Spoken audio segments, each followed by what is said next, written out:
idemo na pitanja sa Instagrama koja su stigla. Protrčat ćemo, imam jednu vrlo pipavu igru, ne znam da li ste spremni za to, ali nagrada može bude fantastična, ali sačekat ću još malo, pa na vama je.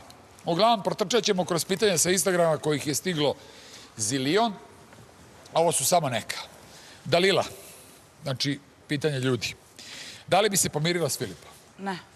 Ne postoji magija, šansa ni 1%. Ne. Ne.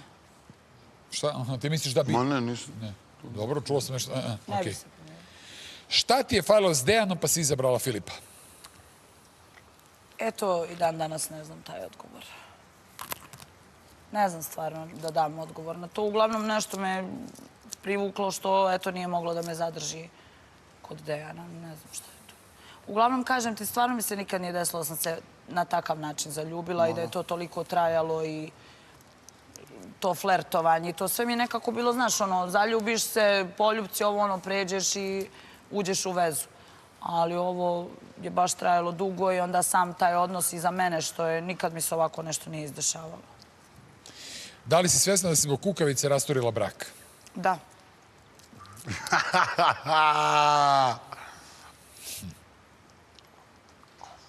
Zašto plačeš kad pričaš s Dejanom, a kažeš da plačeš samo za carem? Zato što već sam odgovorila na to pitanje. To se desilo preksinoć. Kad me pitao to kako sam, u glavi mi je bilo da li moguće da posle svega je prišao opet da me pita kako sam i da je rekao da ima već duže vremena želju da me to pita i stvarno nisam imala obraza da ga pogledam u oči, a kamoli da ostanem tu da pričam sa njim. Pa sad ovo, da li ti je žao što nisi pristala da pobegneš sa Filipom da bi sačuvali ljubav od pritiska? Kako?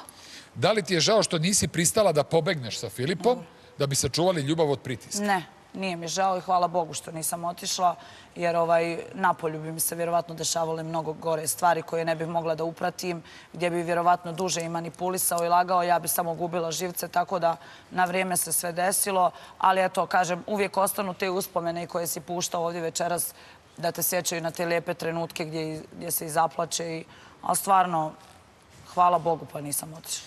Zašto ćutiš kad te car vređa?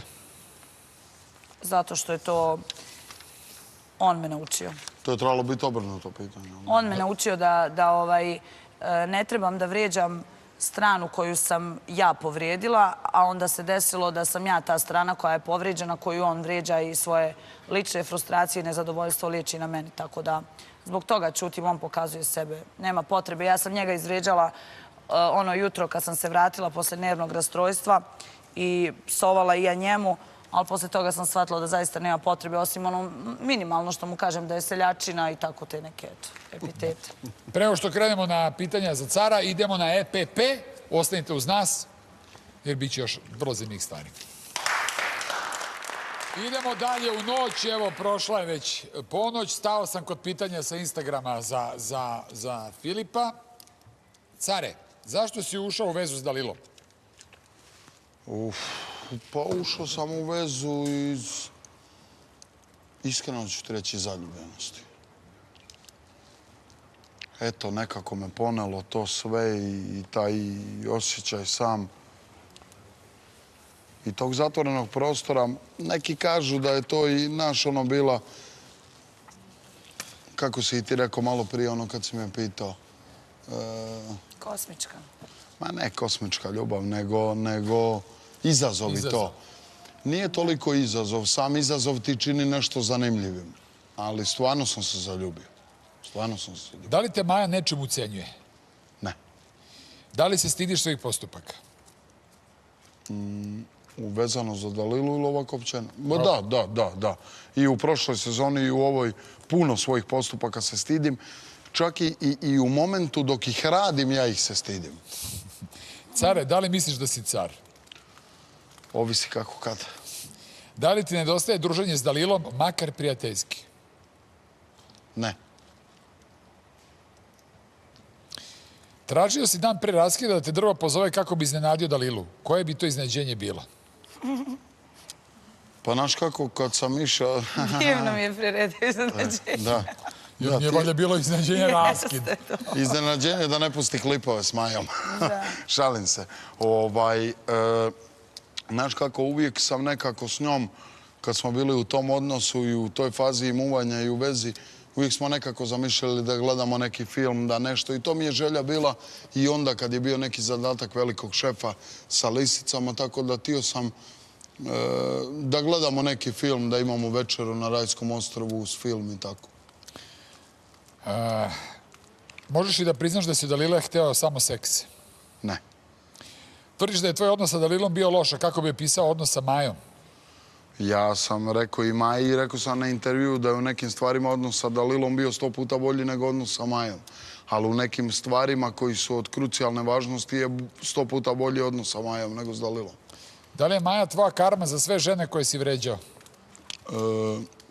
Ja nikad ni Maju ni bilo koju ženu nisam uvrijedio prvi i nisam uvrijedio do onog momenta dok nisu bile loše ili kvarne po mene ili neke drugi ljudi.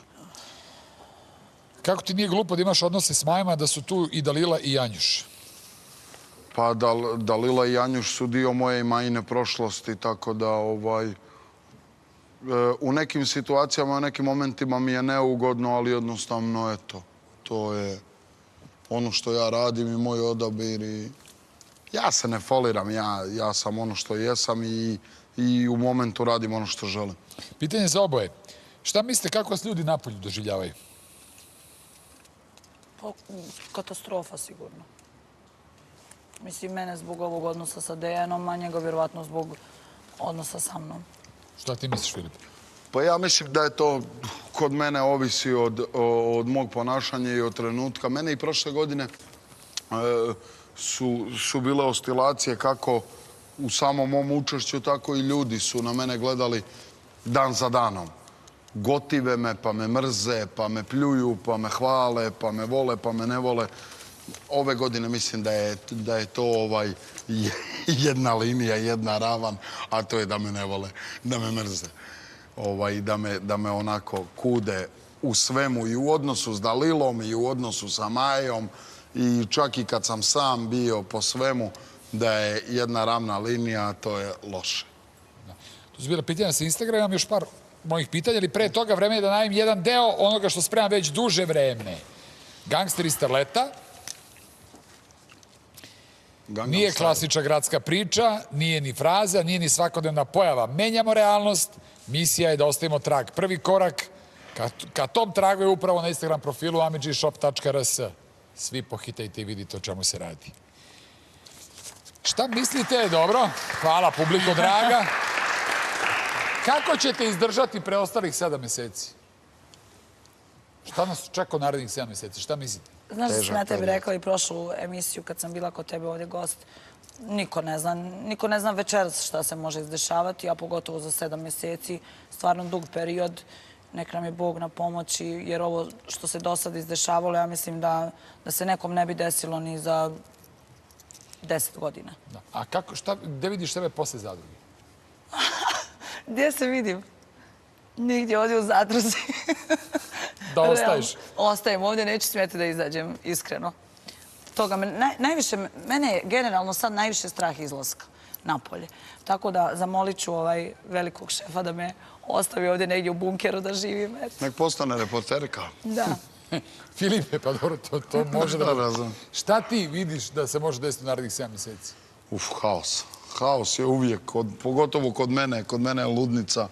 Uvijek ja se spremim na nešto. Znaš kako sam govorio, uvijek se sjetim šta sam pričao prije ulaska ove godine.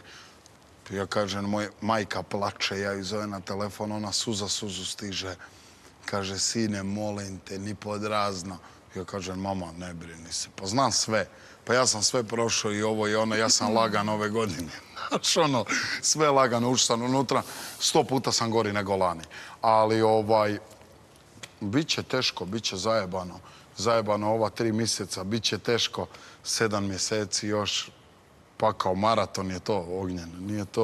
Nije to 10 tjedana, nije to 10 dana. Čeka nas mnogo pustolovina. 10 drama, 7 kamenova. Ludnica, potpuna.